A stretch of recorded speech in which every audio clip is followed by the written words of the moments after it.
Estamos en los últimos versículos del capítulo 15 del Evangelio según Juan, Juan el apóstol. Amén. ¿Cuántos de ustedes han estado en todos los versículos de este capítulo 15? La mayoría. Qué bueno. Son fieles. Son muy fieles. Gloria a Dios.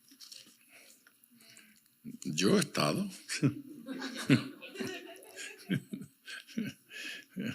Yo he estado durante todos los versículos y hoy vamos a mirar los últimos para ver si podemos terminar ese capítulo 15. He estado revisando el capítulo 16 y el 17.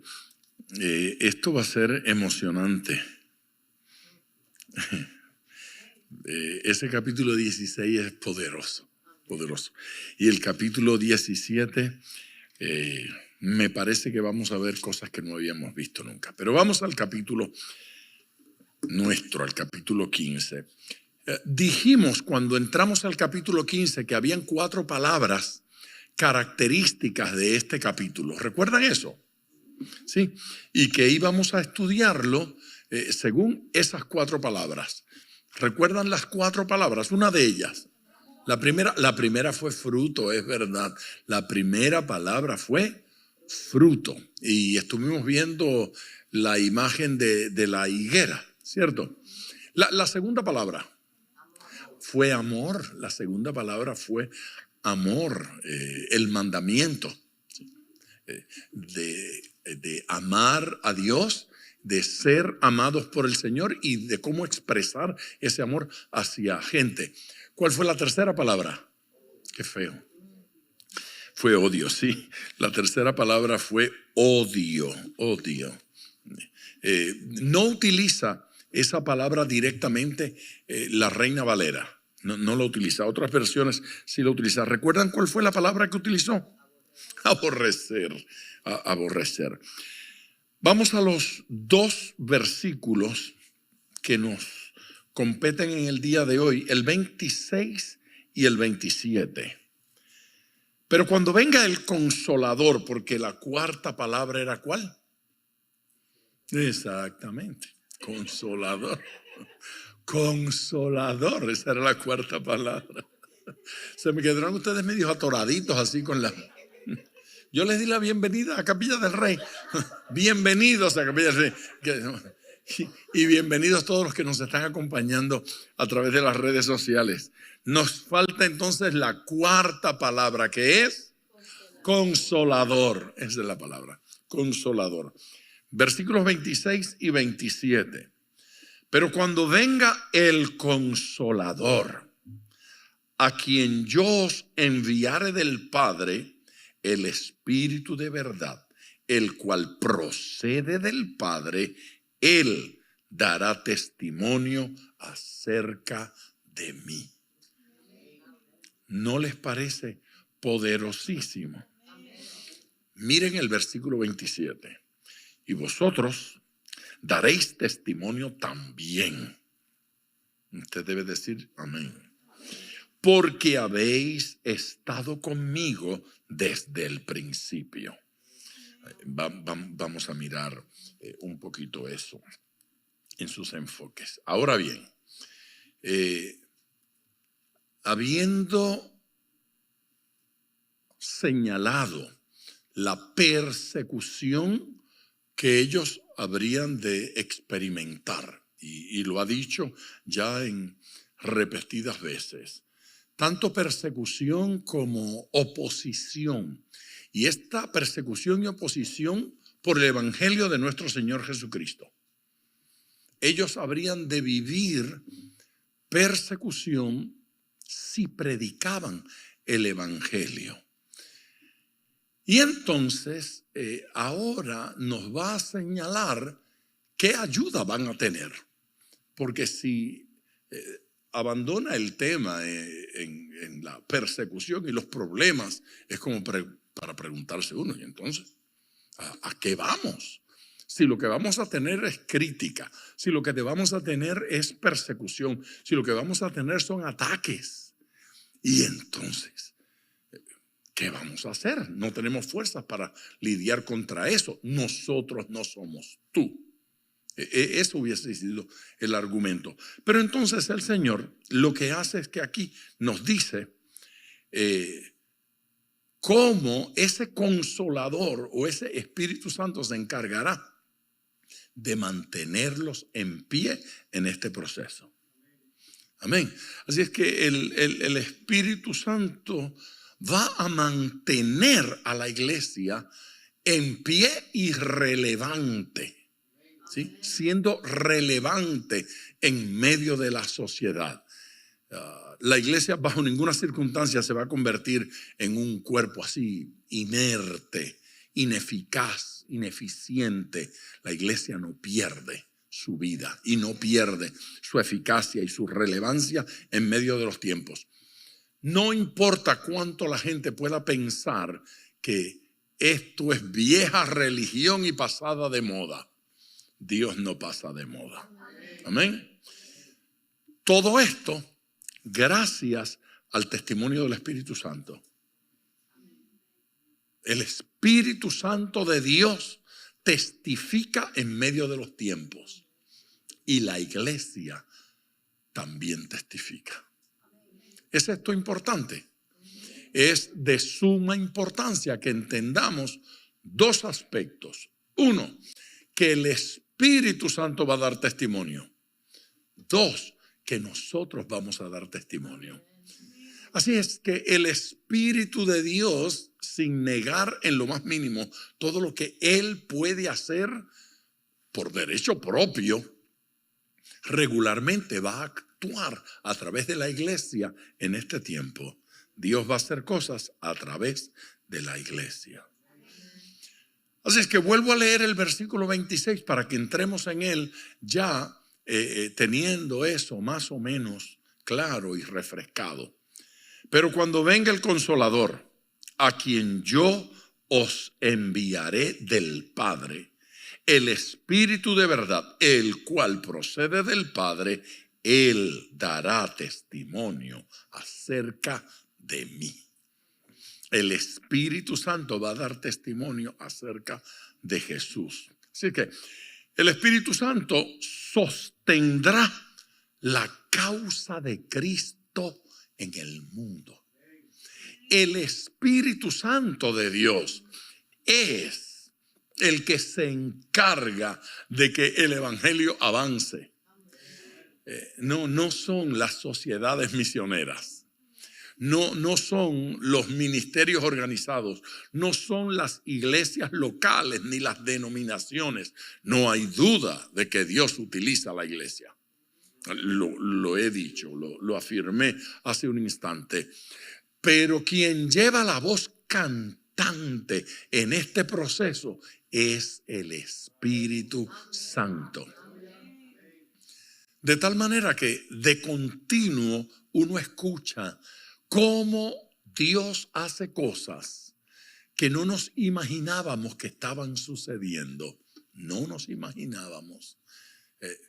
Yo viví una experiencia, puedo contar varias, pero solo voy a contar esta. Terminé de predicar un día. No, la historia comenzó antes.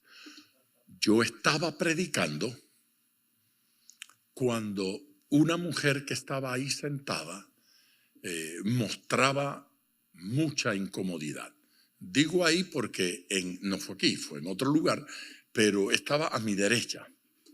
Y esa señora, a quien yo nunca había visto, se llama Gladys Cabrera, mostraba mucha incomodidad. Se movía, casi se contorsionaba ahí en el asiento. Se incomodaba. Yo terminé de predicar, yo hice una invitación y ella vino al altar. Y vino acompañada de otra gente al altar. Oramos y en algún momento yo sentí que debíamos orar por sanidad. ¿Sí? Y pedimos al Señor, sana a los enfermos, haz milagros. ella se volteó, yo no vi con exactitud lo que pasó, pero ella le estaba hablando a la gente que estaba con ella y se la llevaron. Caminaron con ella, se fueron. Está todo bien. Ya yo no supe más. Hasta que terminado el culto, vinieron a mí para decirme, ella está muy mal, está en el baño, está descompuesta y parece que ha tenido una hemorragia y todo está allí en el inodoro lleno de sangre y de cosas feas. Yo dije, no descarguen el baño, dejen todo tal cual está. Yo le voy a pedir a un médico que está aquí en la congregación que la atienda. Yo no me atrevía, obviamente, a entrar al baño. Así es que el médico fue, ese médico se llama Adrián Pérez Medina. Y le digo los nombres simplemente para que sepan que esto no es una fábula de un cuento sí. Bueno, él entró allá, estuvo allá mucho tiempo y salió para decirme, ella está bien y esto es un testimonio extraordinario. ¿Y qué fue lo que sucedió? Bueno, cuando usted estaba orando por los enfermos, ella sintió un gran dolor, tuvieron que llevarla corriendo al baño y allí en el inodoro hay 3 masas que parecen tener pelos, como si fueran tentáculos, 3 bolas. Me dijo, son 3 tumores. Ahora, esos 3 tumores coincidían con el diagnóstico médico que ella tenía, 3 tumores en su vientre y los expulsó los 3 tumores. Eso que yo les estoy contando ocurrió en el año 1976 en la isla de Puerto Rico. Esa mujer vive en Naples y nunca volvió a padecer de tumores. Quedó completamente sana hasta el día de hoy. Vive aquí. Su hija, que también se llama Gladys, es pastora de una iglesia aquí en Naples. Y ocasionalmente han venido aquí en alguna campaña, en alguna actividad, para verme, saludarme. Ella, los otros hijos, todos recuerdan ese testimonio. Ok. Pues la historia no terminó allí.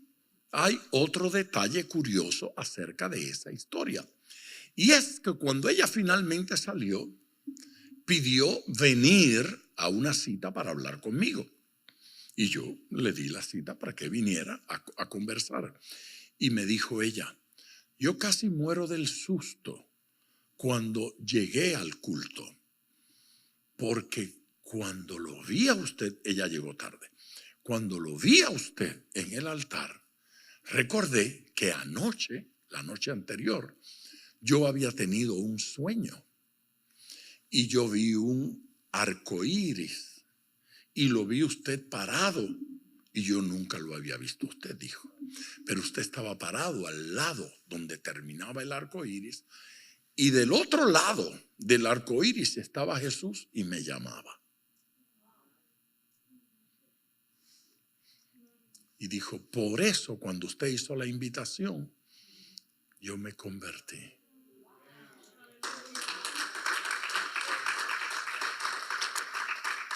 ¿Sabe de qué yo prediqué ese día? Del capítulo 7 y versículo 7 del libro de Génesis, la historia de Noé. ¿Sabe cómo yo logré que ella tuviera ese sueño el día antes?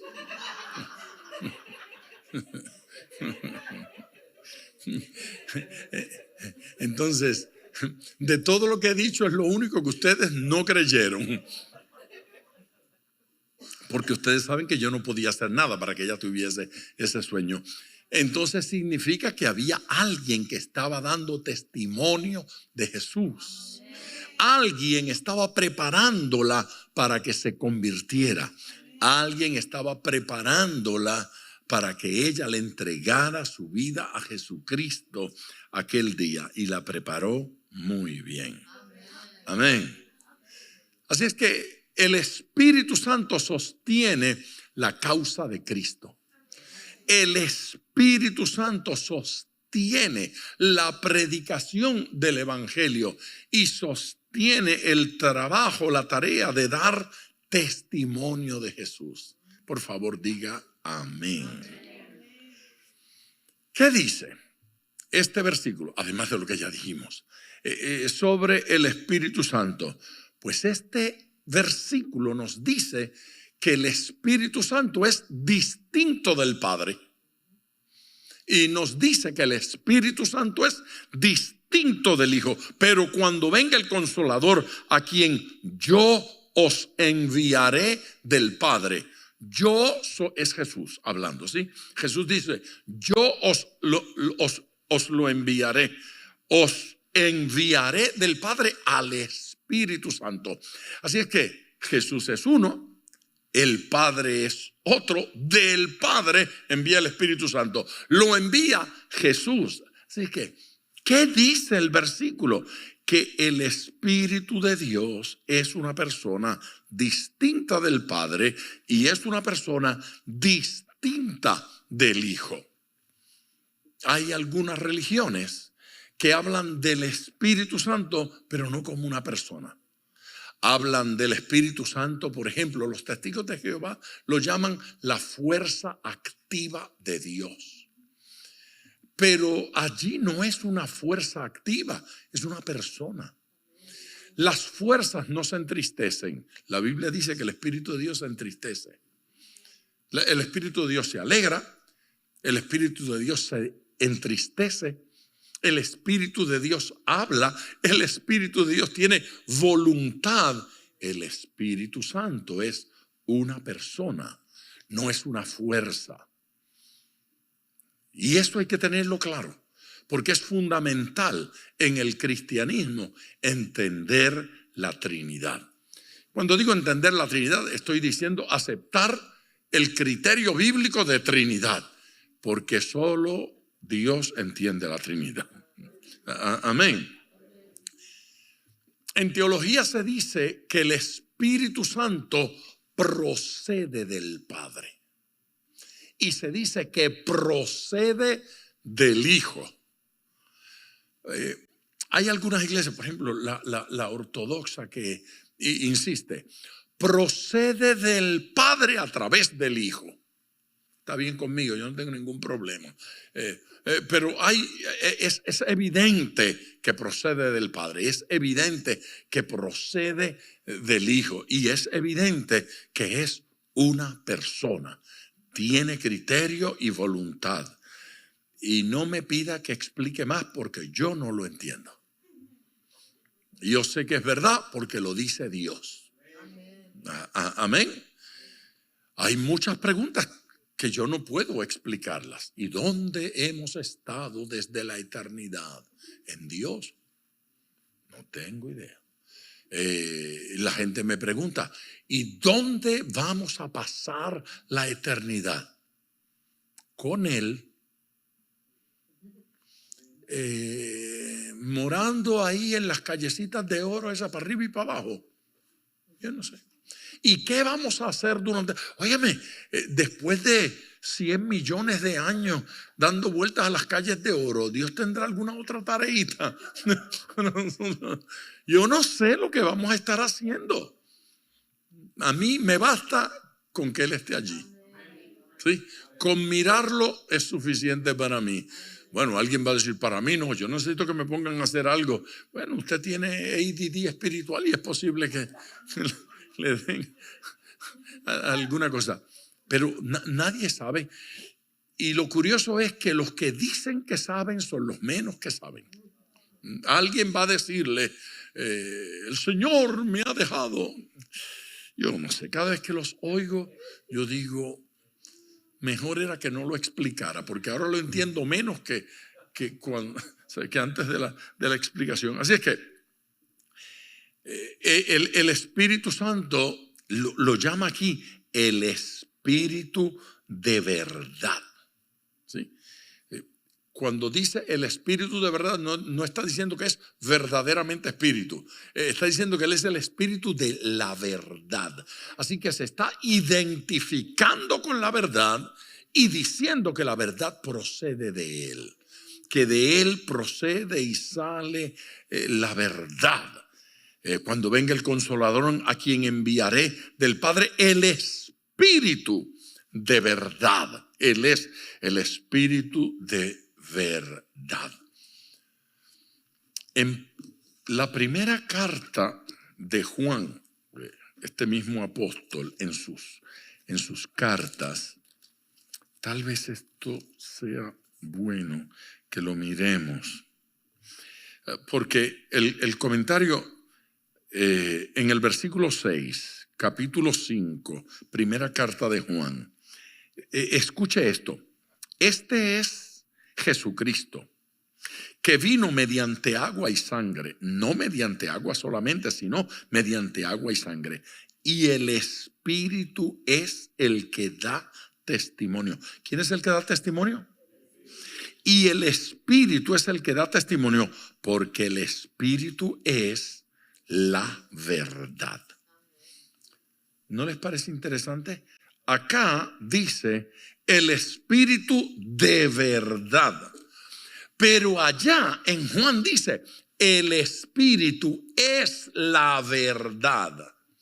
¿Okay? Así es que cuando usted presta atención a esto es un principio básico de hermenéutica, de interpretación bíblica, un principio básico. Cuando usted lee un versículo de un lado y otro versículo de otro lado, lo primero que debe saber es que la Biblia no se contradice. Así es que usted no lee el Espíritu de verdad, el Espíritu de la verdad y dice, se contradice. Aquí dice que el Espíritu es la verdad, aquí dice que el Espíritu es verdad, acá dice que no se contradice. Usted suma esas realidades, las suma. ¿Qué hace con ellas? Las suma. No las pone a pelear. Usted no dice de la forma que lo dijo acá en Primera de Juan, se interpreta que el Espíritu es la verdad. Y eso es lo que dice literalmente, que el Espíritu es la verdad. Pero de la forma en que lo dice en el Evangelio es otra cosa. ¿Qué dice el Evangelio? Bueno, el Evangelio de Juan dice que el Espíritu de verdad. No hay ninguna contradicción. Es el Espíritu de verdad y es el Espíritu de la verdad. Y en otro versículo va a decir, es la verdad del Espíritu. Son poderosas realidades en Dios. Lo que le va a sumar Primera de Juan 5, versículo 6, lo que le va a sumar es que la verdad es personificada en Cristo. ¿Qué significa que la verdad es personificada en Cristo? Que no es simplemente que yo digo verdad o que yo hablo verdad. Él está diciendo que Él es la verdad. Amén. Se da cuenta que Jesucristo hizo eso mismo, ya lo habíamos visto hace unos capítulos atrás. Habíamos oído a Jesús de su propia boca decir, yo soy la verdad y la vida. Yo soy la verdad. Así es que hay tres personas que dicen ser la verdad, deben ser la misma persona. Sí. Ellos son la verdad. Y no es que la verdad está dividida en tres partes. Y aquí está el gran misterio de la Trinidad. No es que Cristo es una parte de la verdad, el Espíritu es otra parte de la verdad, el Padre es otra parte de la verdad. Es que cada uno de ellos son de forma absoluta la verdad. Amén. Y no lo entiendo, pero sé que es verdad. Amén. Sé que es absolutamente cierto. El Espíritu es la verdad misma. Aleluya. Que produce del Padre. Me gustan estas frases porque me hacen pensar tanto. Cuando venga, la expresión cuando venga está en futuro, hablando del Espíritu, pero cuando venga el Consolador, sí, cuando venga el Consolador, eso está en futuro, ¿no es cierto?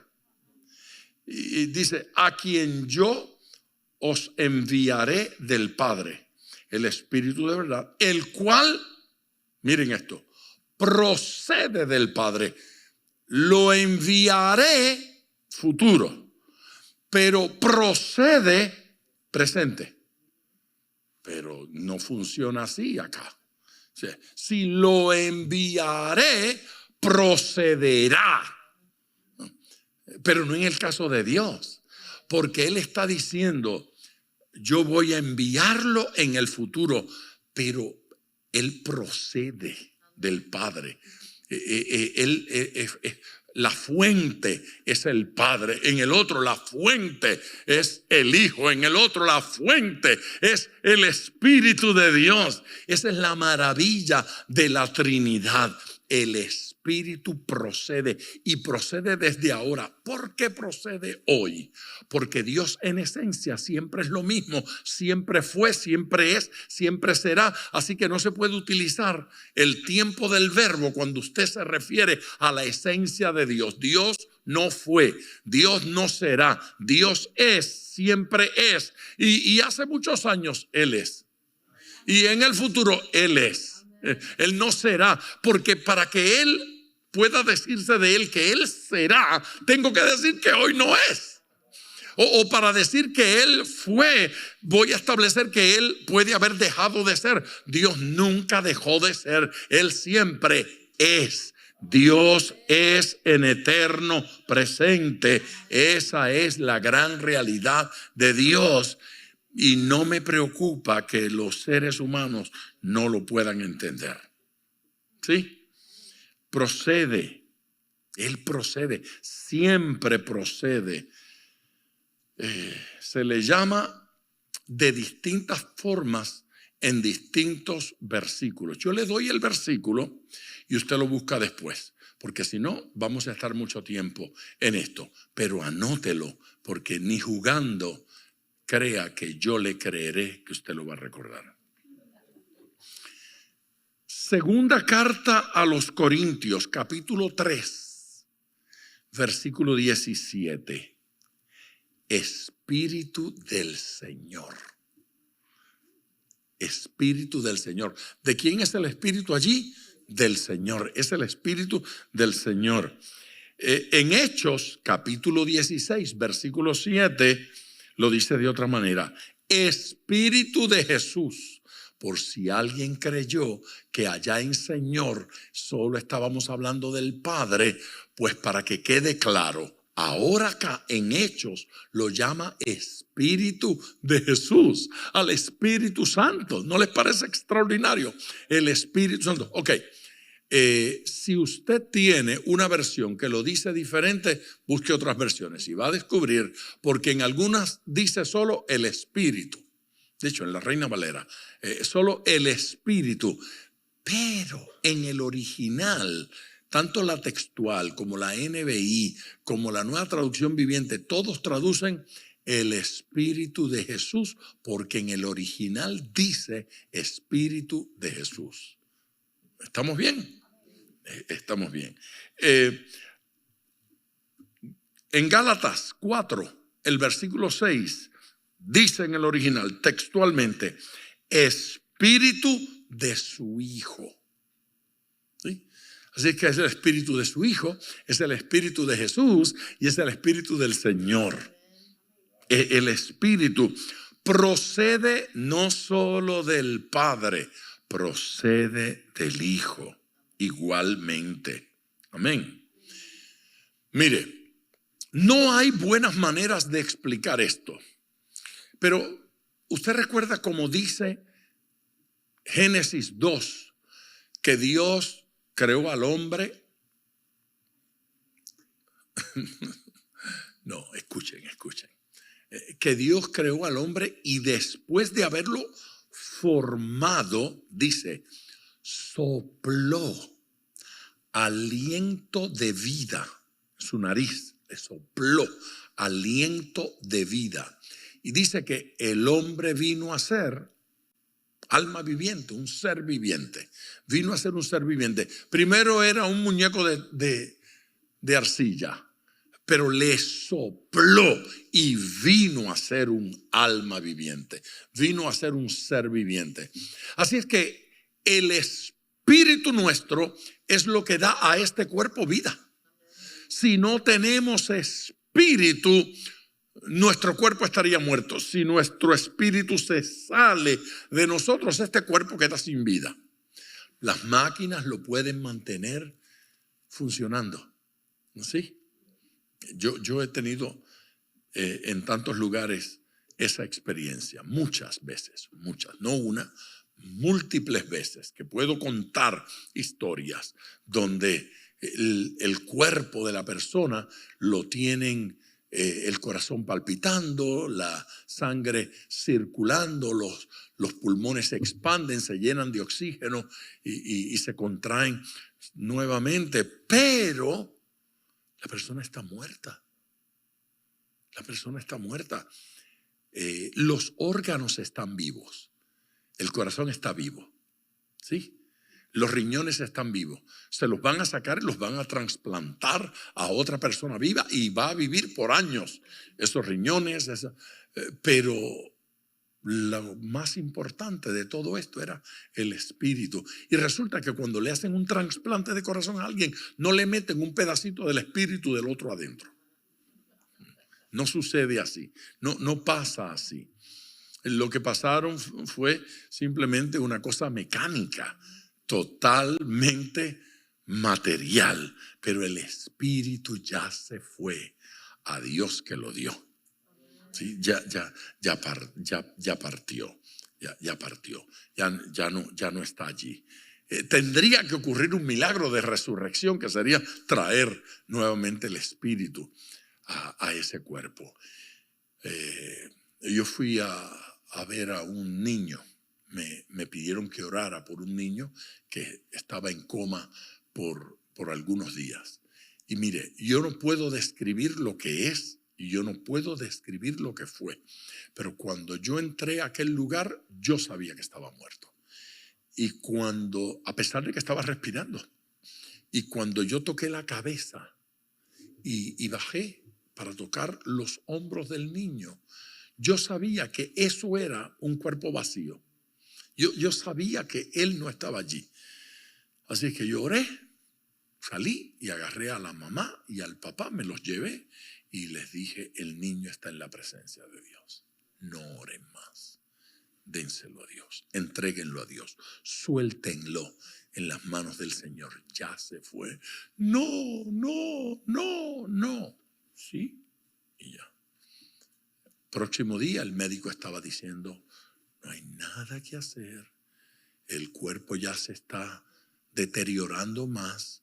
Tenemos que desconectarlo. Y lo desconectaron. Y el niño estaba muerto. Yo no puedo explicar exactamente lo que es, pero usted toca un cuerpo muerto y usted sabe que la persona no está allí. Usted siente que está vacío, que se fue, porque somos una realidad espiritual. ¿Ve? El ateísmo no puede explicar eso, porque si la sangre circula, si el oxígeno fluye, si los órganos están vivos, ¿cuál es la diferencia entre ese y este? ¿Cuál es la diferencia? Ellos no saben, no pueden explicarlo, porque técnicamente ellos lo tienen vivo, está vivo. Pero ¿por qué no funciona? ¿Por qué? Porque su espíritu se fue. Esa es realidad. Ok. El espíritu nuestro, cuando nos es dado del Padre, cuando Dios nos entrega espíritu para que seamos alma viviente, para que seamos un ser vivo, cuando ocurre eso, ese espíritu se integra con este cuerpo. Así es que siente, piensa, se expresa a través de esta realidad. ¿Estamos? En ese sentido, entonces, el espíritu procede del cuerpo. ¿Estamos? El espíritu procede del cuerpo. No hay nada más cercano a entender cómo es que el Espíritu de Dios procede del Hijo, cómo es que el Espíritu de Dios procede del Padre. Pero yo sé que la gráfica no es plena. No es lo mismo, no es lo mismo, pero es lo más parecido y eso es así porque viene de Dios. Amén. Como el espíritu del hombre procede del mismo ser, procede de mí mismo, el Espíritu de Dios procede del Padre y son una misma cosa y no son seres diferentes, como mi espíritu no es diferente a mí y mi cuerpo no es diferente a mí. Pero si mi conciencia está en el espíritu, si yo suelto el cuerpo, de seguro que voy saliendo por allí y lo veo y digo, ahí quedó ese. Se ve más viejito que yo me voy al cielo. Me siento nuevo. ¿Estamos bien? Pues, no sé si estamos bien, pero ahí va. Estamos tratando. A ver, el Espíritu Santo tiene una misión, el Espíritu Santo tiene una tarea, el Espíritu Santo tiene un ministerio, viene a hacer algo. Y este versículo nos ha dicho algunas cosas acerca de lo que viene a hacer el Espíritu de Dios. Viene enviado por el Padre. Mire lo que dice el capítulo 14. Eso lo habíamos visto el otro día, el otro día. Bueno, eso es una forma de decir. En el capítulo 14, el versículo 26, aquí está. Mas el Consolador, el Espíritu Santo, a quien el Padre enviará en mi nombre. Óigame, hasta el Padre hace cosas en el nombre de Jesús. ¿Por qué? Porque Jesús le pidió que lo enviara. ¿Sí? Jesús le pidió al Padre que lo enviara. Así que el Espíritu de Dios, a quien el Padre enviará en mi nombre. Así es que el Padre envía al Espíritu. ¿Estamos bien? Pero mire, eso fue 14:26. Mire el mismo versículo 26, pero en el capítulo 15. 15:26. Lo hemos visto, pero leámoslo en esta luz. Allí decía que lo enviaba el Padre. ¿Qué dice aquí? Pero cuando venga el Consolador, a quien yo os enviaré del Padre. ¿Quién lo enviará? Jesús lo enviará. Debe ser el mismo. No es cierto. Así es que procede del Padre y procede del Hijo. No hay manera de ser creyente y decidirme por una de las tres personas de la Trinidad. No, yo creo en el Hijo, pero yo no creo ni en el Padre ni en el Espíritu Santo. No, yo creo en el Padre, como los judíos, pero no creemos en el Hijo ni en el Espíritu Santo. O como los testigos de Jehová. Creemos en el Padre, casi creemos en el Hijo y menos creemos en el Espíritu Santo. O sea, hay que estar demente. Hay que estar de mente para eso. Óigame, vamos a establecer esto. Dios es quien Él dijo que es. Jesús es quien Él dijo que es. El Espíritu es quien Él dice que es. Y ellos tres son lo que ellos dicen ser. Y no hay manera de que alguien pueda explicar mejor quién es Dios que Dios mismo. ¿Cómo voy a explicar a Dios si no lo voy a explicar como Él en su palabra nos está diciendo? ¿Sí? Así es que el Espíritu Santo tiene una tarea que realizar, tiene un ministerio, tiene una misión que realizar. Vendrá en plenitud de gracias, ¿sí? de gracia de Dios, la gracia, en plenitud de gracia. Vendrá en plenitud de dones, amén, de dones, y vendrá en plenitud de poder. La iglesia no tendría gracia, no tendría dones, no tendría poder, sino por la acción del Espíritu Santo. Ahora, el Espíritu Santo es dado en esta época como en ninguna época. Lo que sucede con la iglesia, con el Espíritu Santo, no ha sucedido con nadie, ni con el pueblo de Israel, ni con ninguna familia, ni con nada. En la historia no ocurrió eso. Desde la antigüedad está dada la profecía que el Espíritu Santo habría de venir y se habría de derramar sobre toda carne y nos habría de llenar. Amén. Y eso está allí, profetizado. Nunca sucedió hasta el aposento alto. Sí, hasta Hechos 2. Allí comienza el cumplimiento y eso continúa hasta el día de hoy. Eso continúa. Pastor, ¿y qué pasa con las iglesias que deciden no creer en esa manifestación? Pues están perdiendo lo más importante de esa administración. Y yo no sé cómo se puede ser buen cristiano decidiendo qué de Dios me gusta y qué no me gusta, qué quiero y qué no quiero, qué recibo y qué rechazo. ¿Qué sentido tiene eso? ¿Tiene alguno? No, no tiene ninguno. El Hijo revela las cosas del Padre y vamos a mirar eso que acabo de decir del Espíritu Santo en algún detalle en los próximos minutos. Pero ahora, antes de ir allá, dije que el Hijo revela las cosas del Padre. Jesucristo vino para darlo a conocer. Juan 1:18. Vino a darlo a conocer, vino a que lo conozcamos. ¿Y a qué vino el Espíritu Santo? Jesucristo vino a dar una revelación, a revelar las cosas del Padre en general. El Espíritu Santo vino para revelarlo dentro de usted, para hacer que usted entienda la palabra, para hacer que usted conozca al Padre, para darnos luz. El Espíritu Santo nos alumbra. Aleluya. Amén. Él ilumina esa tarea de la iluminación. La Biblia fue revelada.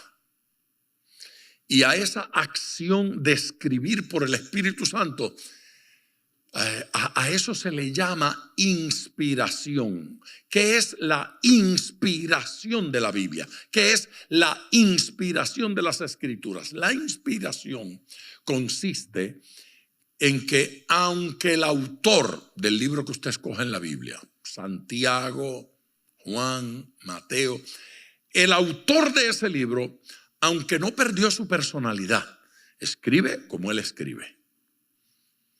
Utiliza el vocabulario que él regularmente utiliza. Aunque él no pierde la personalidad, aunque él no se convierte en un androide, él no se convierte en un robot, él no se convierte en una marioneta, él mantiene su personalidad.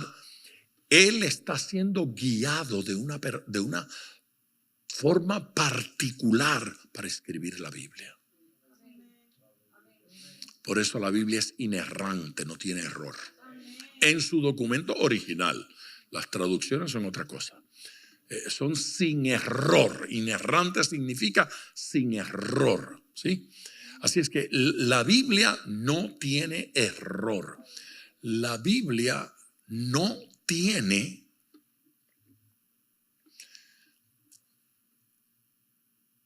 en ninguna parte de ella ni error numérico, ni error ortográfico, ni error de mal uso de alguna palabra, porque Dios garantizó que allí se escribiera exactamente lo que Dios quería.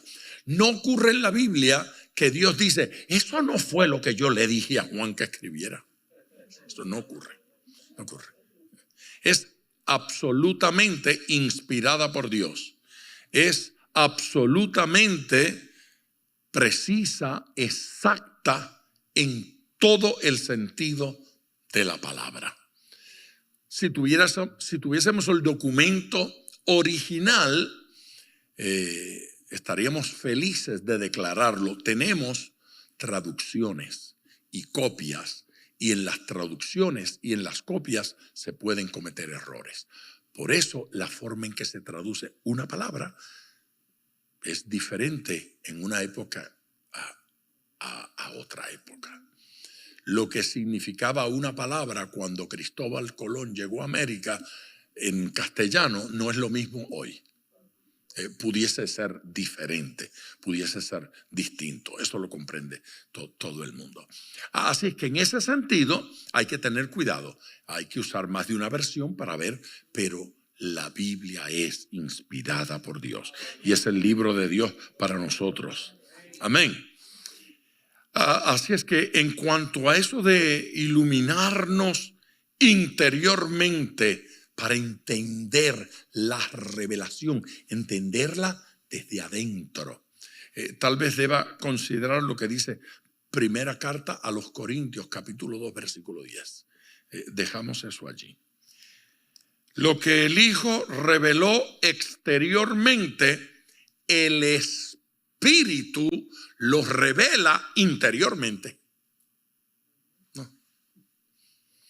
Lo que Cristo dijo al mundo entero, a la humanidad, el Espíritu Santo se lo está diciendo a usted, dentro de usted. Usted lo lee y siente que Dios le está hablando. ¿Sí? Nunca usted abrió la Biblia para leerla y mientras leía cambió su estado anímico. Usted la agarró estando triste, usted la agarró estando desanimado y cuando usted terminó tenía un baile adentro, un festival, ¿no es cierto? La palabra de Dios hace eso. El Espíritu de Dios nos habla a través de ella. Amén. Dos operaciones del Espíritu Santo. Estamos hablando de esa tarea del Espíritu Santo, del Consolador. Dos tareas. El nombre que utiliza allí, la frase descriptiva de él es paracleto o paráclito en griego. Ese término se traduce en la Reina Valera como consolador, en otras se traduce como abogado. Y se traduce como abogado, como consolador. En algunas en inglés se traduce como advocate. Y en cada una de ellas, abogado, advocate, consolador, en todas se está diciendo la verdad. Porque Paráclitos es tanto consolador como es abogado. Tanto nos consuela como intercede por nosotros, como un abogado va delante de un juez a representarnos. Y esa acción ocurre en una descripción de algunos pasajes delante del Padre, pero ocurre dentro de nosotros. Claro, algunas personas dicen, bueno, dentro de nosotros necesitamos al Consolador. Delante del Padre necesitamos al abogado. Eso es no conocerse bien. Porque como yo me conozco, yo me acuso a mí mismo a veces más que el diablo. Usted no se ha encontrado usted mismo diciendo lo malo que es usted y que usted no sirve, que usted no se lo merece y que no sé cuánto. Y uno se desanima a uno mismo. Yo soy una basura que no me... Y entonces el Espíritu de Dios tiene que entrar en acción, no solo para consolar, sino para convencerme de que soy casi buena gente. Él aboga por nosotros, Él nos defiende. Y no solo nos defiende del diablo y de los que nos atacan exteriormente, pero a menudo nos tiene que defender de nosotros mismos. Tiene que en nuestros corazones entrar, trabajar y intervenir. Es el abogado que sostiene la causa de Cristo y que nos hace saber que seguimos siendo útiles para Él. Y que Él tiene, ay, pero es que fulano no me quiere, pero yo te quiero. Es que yo no sirvo, pues yo te hago servir y yo te ayudo. Diga, Dios es bueno. Así que ante la incredulidad de otros o de nosotros mismos, Él interviene por nosotros, aboga por nuestra causa. Él es el abogado de ella en nuestro interior y rechaza los enemigos. Mire, eso de prestarle oído a lo que el diablo dice de nosotros, con eso uno tiene que tener un cuidado espantoso, porque él es el acusador. Qué bueno que tenemos un abogado, porque si hay un acusador, es bueno haber contratado un buen abogado. Jesucristo lo contrató a favor suyo. Debemos darle gloria a Dios.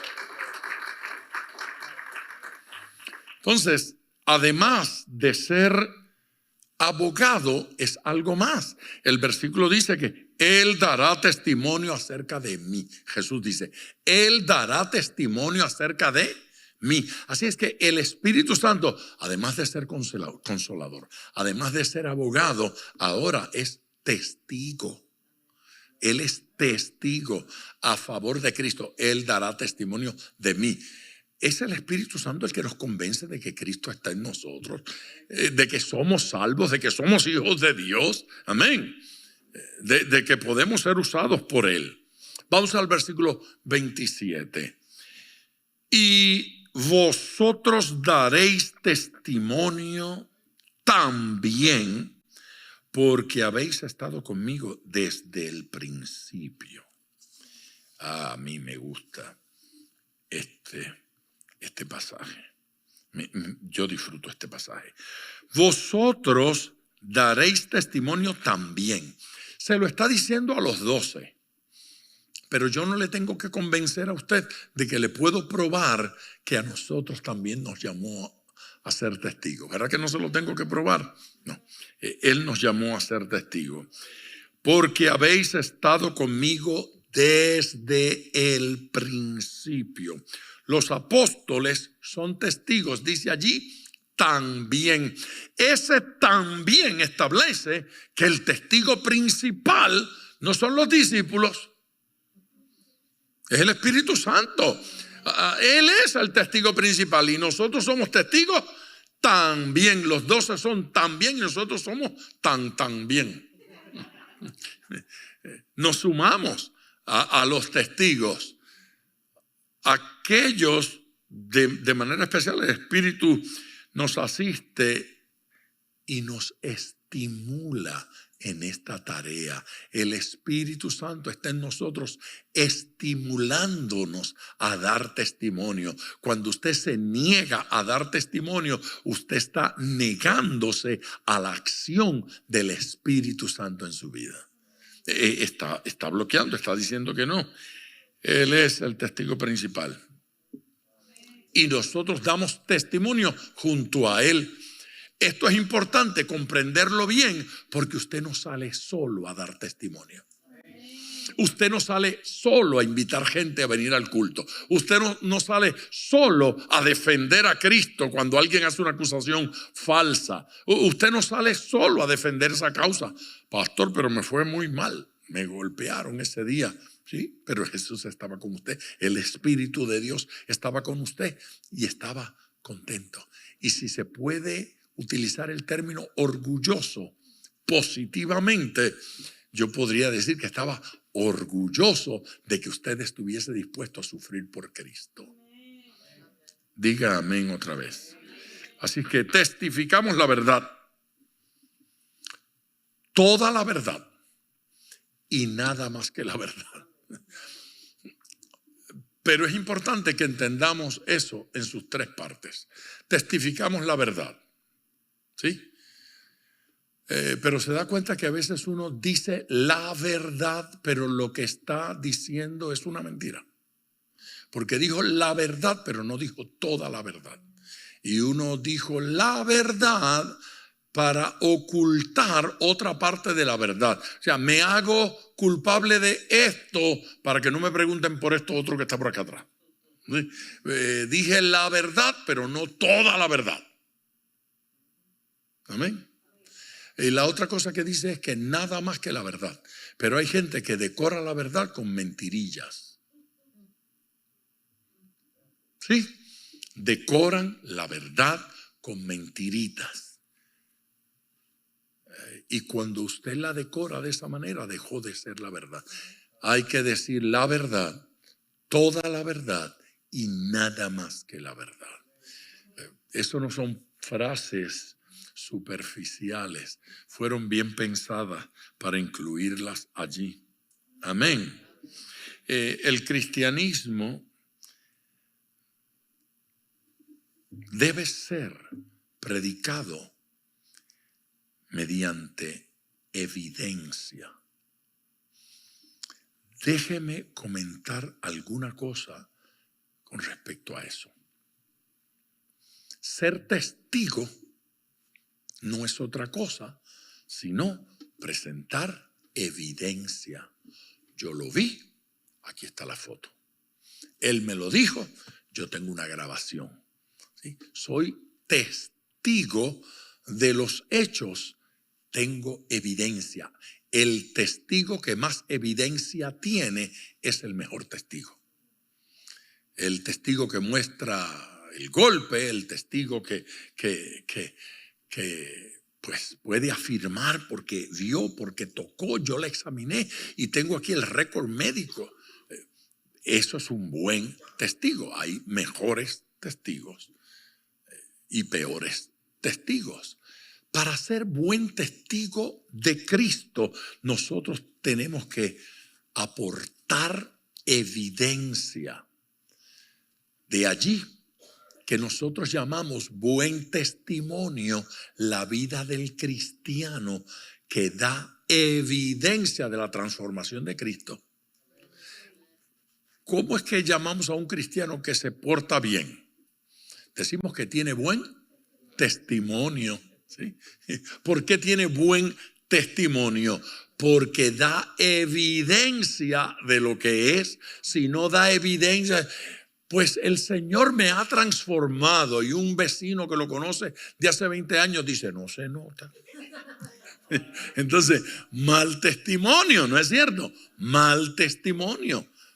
Porque dice que vive en santidad, pero está haciendo otras cosas. Así es que no estamos dando evidencia. Los discípulos, los 12, particularmente podían testificar de cosas que nadie más puede testificar. Nadie más. Ellos fueron escogidos por el Señor para que estuvieran con Él los 3 años de ministerio y pudiesen dar testimonio de que, de lo que Jesucristo dijo, de lo que Jesucristo hizo. Ellos podían dar testimonio de los mensajes, ellos podían dar testimonio de la vida y ellos podían dar testimonio de la resurrección. ¿Por qué Dios hizo eso? Pues porque hoy la gente va a preguntar, ¿y qué evidencia ustedes tienen? Pues el apóstol Pablo, en el capítulo 15 de la carta a los Corintios, él se dedica en detalles y lo vio fulano y habló con él sutano y estuvo presente mengano y da detalles de allí estaba Pedro y allí estaba Jacobo y allí estaba Juan y lo vieron los 12 y después más de 500 estaban presentes. El apóstol Pablo está diciendo: para los que no quieran creer en la resurrección, les voy a decir quiénes son los testigos. Y da el detalle de que los hermanos de Jesús no habían creído en Jesús hasta la resurrección. Cuando él resucitó, Jacobo dijo: esto se puso serio. El Señor Jesús fue particularmente a donde sus hermanos a mostrárseles, y eso cambió la vida de ellos. Hasta la muerte de Jesús, Jesús había sido un buen hermano, un buen hijo, un buen predicador, un hacedor de milagros, pero que vino del cielo. Esa está difícil, dijo Santiago. Esa está difícil de tragársela. A Jesús lo crucifican, ellos saben que está muerto. Ahí están, lo envuelven, lo embalsamaron, lo prepararon, lo tiraron al hoyo y esto se acabó. Cuando de pronto comienzan los rumores que unas mujeres fueron allá, la piedra estaba corrida, el Señor no estaba, encontraron los lienzos que envolvían su cuerpo, pero Él no estaba allí. Y un ángel les dijo: Él no está aquí. ¿Por qué buscáis entre los muertos al que vive?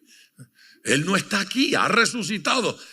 Y entonces, ahora sí que los discípulos del brother están. Y esos tipos, tuvo Jesús que ir personalmente a hablar con ellos. Es importante que Jesús se le revelara a Pedro. Sí. ¿Sabe por qué? Porque Pedro era un individuo agresivo, violento, y cada vez que no estaba de acuerdo con Jesús lo hacía manifiesto, lo hacía claro. El tipo era así. Todo el mundo sabía que Pedro no se iba a tragar una mentira. Eso de que yo lo vi, él resucitó, Pedro dijo: sí, que venga aquí, que yo lo vea y entonces hablamos. Y así que Jesús fue y tocó a ese tipo de gente, a su hermano, a quien los sermones no lo habían convencido. Los milagros no lo habían convencido. La vida íntegra de Jesús no lo había convencido. Pero cuando lo vio resucitado, dijo: oh, sí, este es el Hijo de Dios. Amén. Así que estaban especialmente calificados. Yo quiero leer dos pasajes importantísimos para esto que estoy diciendo. Uno está en el capítulo 10 del libro de los Hechos, el otro también está en el libro de los Hechos, pero en el capítulo 10, versículo 40, a este levantó Dios al tercer día, a Jesús, e hizo que se manifestase, Lo que está diciendo aquí el pasaje, Pedro, ¿qué está comunicándonos? Él está diciendo: el que lo resucitó fue el Padre, y el de la idea, el que provocó que Él se manifestase, fue el Padre. Hizo que se manifestase, no a todo el pueblo, sino a los testigos que Dios había ordenado de antemano. Dios escogió a quienes se manifestó. A nosotros que comimos y bebimos con Él después que resucitó de los muertos. Nosotros comimos y bebimos con Él. Mire, la idea gnóstica de que Jesús era un cuerpo etéreo es falsa hasta para la resurrección. Aún después de resucitado y en cuerpo glorificado, comía. Eso me da esperanza para el cielo. Seguramente va a haber café cubano en el cielo. Yo espero que sí. Y nos mandó que predicásemos al pueblo. ¿Le pidió que predicasen? No, ahí no dice le pidió. ¿Le sugirió que usted predique? No, ahí no dice que le sugirió. Ahí dice que le mandó. Amén. Y testificásemos que Él es el que Dios ha puesto por juez de vivos y muertos. Dios lo estableció. Yo no estoy de acuerdo con eso. Problema suyo. De Jesús, dan testimonio todos los profetas, que todos los que en Él creyeren, todos. ¿Cuántos de ustedes creen en Jesús? Que todos los que en Él creyeren recibirán perdón de pecados por su nombre. Ay, pastor, pero yo me siento culpable. Ahí no dice cómo usted se sienta. Ahí dice que usted ha sido perdonado si creyó en el nombre del Señor. Punto. La Biblia lo dice. Mientras aún hablaba Pedro estas palabras, el Espíritu Santo cayó. Eso es para doña Belmari Camacho. Belmari Camacho es una señora que los otros días, cuando yo hablé de Pentecostés y demás, me escribió para pelear conmigo. Ustedes dicen que cayó, como si hubiese estado atrapado en el techo y se cayó. Yo digo, esta es morona al cuadrado.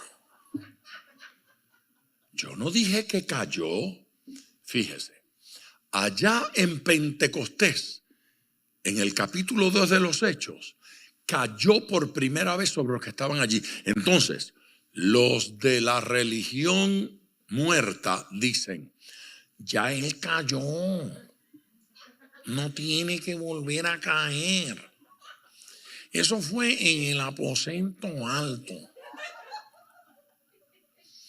Pero aquí encontramos a Pedro en el caso de Cornelio. Y dice que Pedro estaba hablando cuando cayó. ¿Y yo qué culpa tengo de que la Biblia diga que cayó? Si la Biblia dice que cayó, ¿fue por qué? Cayó.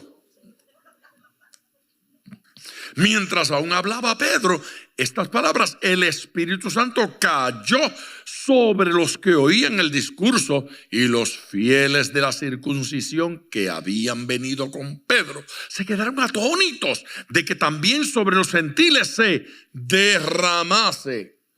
Doña Belmari Camacho. A ella le molesta que se derrama, que se le viró la copa, se le volteó el frasco. ¿Dónde pusieron el pomo ese para que se derramase? A mí me lo pregunta. A mí no me lo pregunte.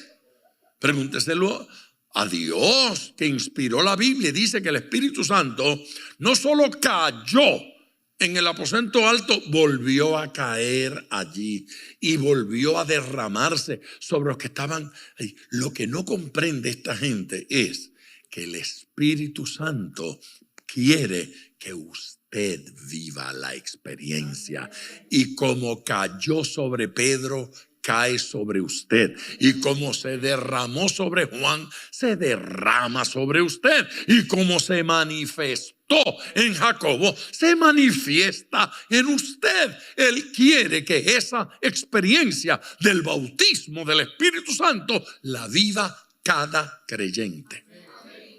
Es para usted.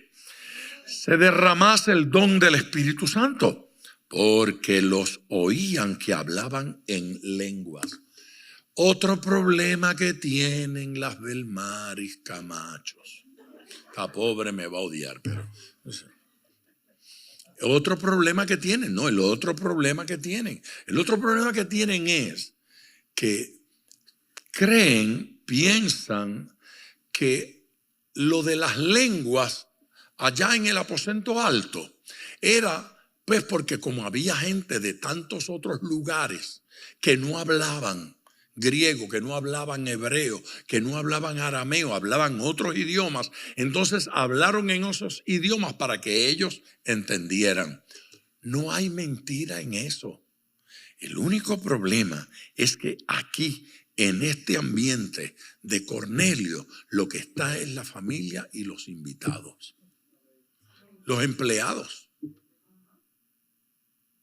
Y allí dice que hablaban lenguas. Se dio cuenta que no estaban predicándole a los de otros países, eran todos vecinos. Esto fue en el vecindario, allí mismo, allí en el patio de la casa. Pero allí hablaban en lenguas y que magnificaban a Dios. Esas lenguas no son solo para darle mensaje a otra gente, son también para magnificar a Dios, engrandecer, enaltecerlo. Todo creyente debe anhelar que esos dones se expresen en usted y darle libertad. Ay, pastor, pero eso es desorden. Usted vive haciendo desórdenes y se viene a quejar de que alguien que habla lengua. Está más rara. Entonces respondió Pedro: ¿puede acaso alguno impedir el agua para que no sean bautizados estos que han recibido el Espíritu Santo? ¿Qué recibieron?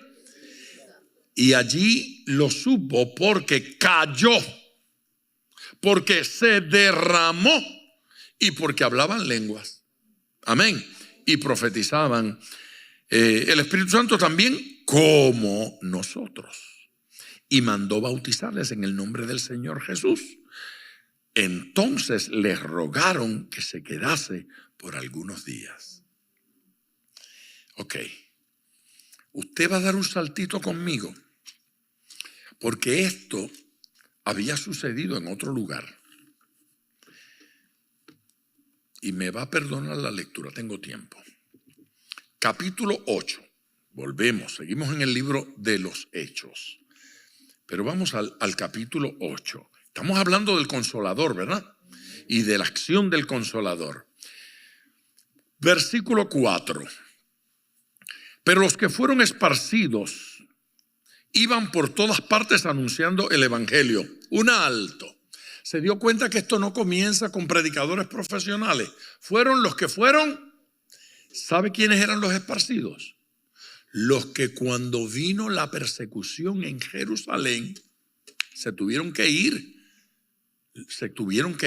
Entonces se esparcieron. Un grupo de estos fue el que se fue por un lugarcito que se llama Antioquía, y allí nació la iglesia donde se formó Saulo de Tarso y vino a ser el apóstol Pablo. Esa iglesia de Antioquía, una iglesia modelo. Estos andan por otra zona, por una zona que se llama Samaria. ¿Recuerdan que Jesús predicó por ahí? Bueno, allí ahora esta gente va huyendo de Jerusalén, van pasando por Samaria, y mientras huyen van anunciando el evangelio. Se da cuenta que el evangelio no se anuncia solo a donde me mandó el Señor, también se anuncia a donde mamá me mandó a comprar, o donde mi esposa me mandó a que le buscara, o donde fui a recoger la ropa del laundry, o donde quiera usted va, o donde estudio, donde trabajo. Allí hay que testificar de Cristo. Vamos allá. Entonces Felipe, descendiendo a la ciudad de Samaria, Felipe descendió. Felipe fue, ok. Les predicaba a Cristo. ¿Era Felipe un apóstol? No. Diácono, como Esteban. Y la gente unánime escuchaba atentamente las cosas que decía Felipe. Recuerde que esta gente ya había sido marcada por Jesús, oyendo y viendo las señales que hacía. Las señales no solo se manifestaban a través de los apóstoles, a través de los hermanos y a través de los diáconos ocurrían milagros. Yo creía que ustedes se iban a emocionar con eso. Ay, qué bueno, eso es para mí. Porque de muchos que tenían espíritus inmundos salían estos dando grandes voces. Dios utilizaba a los hermanos para echar fuera demonios. Y muchos paralíticos y cojos eran sanados. Y los usaba también para hacer, diga, milagros, sanidades. Así que había gran gozo en aquella ciudad, una ciudad donde los endemoniados son liberados, amén, donde se hacen maravillas, donde la gente está atenta a la palabra, donde se sanan los enfermos. Hay gran gozo. Sí, se están convirtiendo. Pero había un hombre llamado Simón que antes ejercía la magia en aquella ciudad y había engañado a la gente de Samaria, haciéndose pasar por alguno grande. Este era como, él fue la fuente, la procedencia de Jim Dixon, Walter Mercado. A este oían atentamente todos, desde el más pequeño hasta el más grande, diciendo: este es el gran poder de Dios. Y le estaban atentos porque con sus artes mágicas les había engañado mucho tiempo. Magia, brujería, adivinación, espiritismo, la Biblia los llama engaños. Amén. Pero cuando creyeron a Felipe, que anunciaba el evangelio del reino de Dios y el nombre de Jesucristo, se bautizaban hombres y mujeres. Diáconos estaban bautizando con los hermanos a los que se estaban convirtiendo. Aleluya. Así es que allí no faltaban milagros. Allí no faltaban liberaciones, allí no faltaban sanidades, allí no faltaba predicación y allí no faltaba enseñanza, conversiones, había de todo. ¿Qué le puede faltar a una iglesia donde se sanan los enfermos, salen los demonios, se convierte la gente y se predica muy bien? Y no falta nada, ¿no es cierto? ¿Le faltaba algo? Vayan conmigo. También creyó Simón mismo. Se convirtió el babalao Y habiéndose bautizado, fue bautizado. Estaba siempre con Felipe, se convirtió en discípulo. Y viendo las señales y grandes milagros que se hacían, estaba atónito. El hombre estaba impresionado. Cuando los apóstoles que estaban en Jerusalén oyeron que Samaria había recibido la palabra de Dios, enviaron allá a 2 generales, a Pedro y a Juan, los cuales, habiendo venido, oiga esto no es Jerusalén, esto es Samaria, oraron por ellos para que recibiesen el Espíritu Santo. Un alto. A mirar allá la cámara. Esto es un desafío teológico. Esta gente se había convertido. Esta gente había creído. Esta gente había sido bautizada en agua, en el nombre del Señor. Esta gente había nacido de nuevo. Y aquí dice que los apóstoles vinieron y oraron por ellos para que recibieran el Espíritu Santo. Desafío teológico, claro como el agua. ¿Por qué? Si se recibe el Espíritu Santo en la conversión, estaban orando para que recibieran el Espíritu Santo. Es evidente que los apóstoles creían que el bautismo del Espíritu Santo y el derramamiento del Espíritu Santo era una experiencia distinta a la conversión. Yo no estoy diciendo que no pueda suceder simultáneamente, pero aquí dice que los que ya eran salvos, que los que ya estaban bautizados, todavía necesitaban recibir el Espíritu Santo, ser llenos del Espíritu Santo. Otra cosa que es clara, Felipe fue útil para la predicación, Felipe fue útil para echar fuera demonios, fue útil para los milagros y las sanidades, pero se requirió autoridad apostólica para que vinieran a poner las manos y que la gente recibiera el bautismo del Espíritu Santo. Eso está claro. ¿Admite discusión? Hombre, no. Porque aún no había descendido. Camacho, please. Porque aún no había descendido sobre ninguno de ellos, sino que solamente habían sido bautizados en el nombre de Jesús. Había otro bautismo, el del Espíritu Santo, que es diferente al bautismo de Jesús. Hay que ser bautizado, además de en el nombre de Jesús, hay que ser bautizado por el Espíritu Santo de Dios. Entonces les imponían las manos y recibían el Espíritu Santo. No lo recibieron en la conversión, lo recibían aquí. Pero espérese, pastor, uno es sellado con el Espíritu Santo cuando cree, sí. Y el Espíritu Santo está allí. Aquí no está diciendo que el Espíritu Santo no estuviera presente. Ahí está diciendo que la acción de bautizar con el Espíritu Santo, que es esa unción significativa para que usted sea útil en las manos de Dios y se manifiesten en usted los dones espirituales, no había ocurrido. Esa experiencia hay que buscarla. Hay que pedírsela al Señor. Cuando vio Simón que por la imposición de las manos de los apóstoles se daba el Espíritu Santo, le ofreció dinero. Está loco. ¿Y sabe quién está más loco? Un predicador que el otro día estaba diciendo por el internet que aquí el que estaba mal era Felipe, era Pedro y era Juan, porque Simón tenía buena intención al decir: yo te doy alguito para que me des la unción. No, de que los hay, los hay.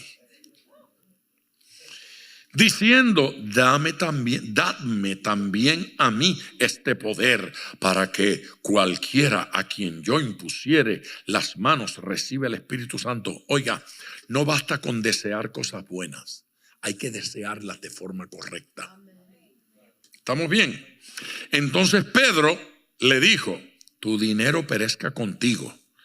Según este predicador guatemalteco, el otro día explicaba que estaba mal. Pedro estaba mal. Pedro le debió haber dicho: ¿cuánto tienes ahí? Vamos a ver.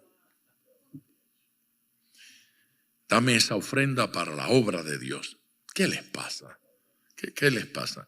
Tu dinero perezca contigo porque has pensado que el don de Dios se obtiene con dinero. Entendamos esto: el don de Dios no se obtiene con dinero, ni con ofrendas ni con diezmos. No tienes tu parte ni suerte en este asunto, porque tu corazón no es recto delante de Dios. El siervo de Dios vio la condición del corazón de Simón. Arrepiéntete pues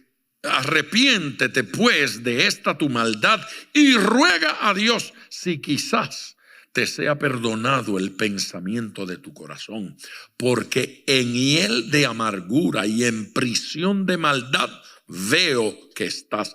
Y ese veo que estás significa que Dios le estaba dejando percibir la condición en que estaba Simón. Eso está claro. Huyan de esas cosas que... Respondiendo entonces Simón dijo: rogad vosotros por mí al Señor. Él reconoció su condición, para que nada de esto que habéis dicho venga sobre mí. Y quiero terminar con este versículo. Óigalo bien. Y ellos, habiendo testificado y hablado la palabra de Dios, se volvieron a Jerusalén, y en muchas poblaciones de los samaritanos anunciaron el evangelio. Habiendo testificado y hablado la palabra de Dios. Así termina esta historia. El Espíritu de Dios capacita al ministro para ser útil en las manos del Señor. Todo nacido de nuevo debe desear y anhelar ser lleno del Espíritu Santo. Y aunque a alguien se le reviente el alma con esto, es claro que el Espíritu Santo cae sobre los creyentes, se derrama sobre los creyentes, desciende sobre los creyentes, se manifiesta a favor de los creyentes. Debemos desear que esto ocurra en nuestras vidas.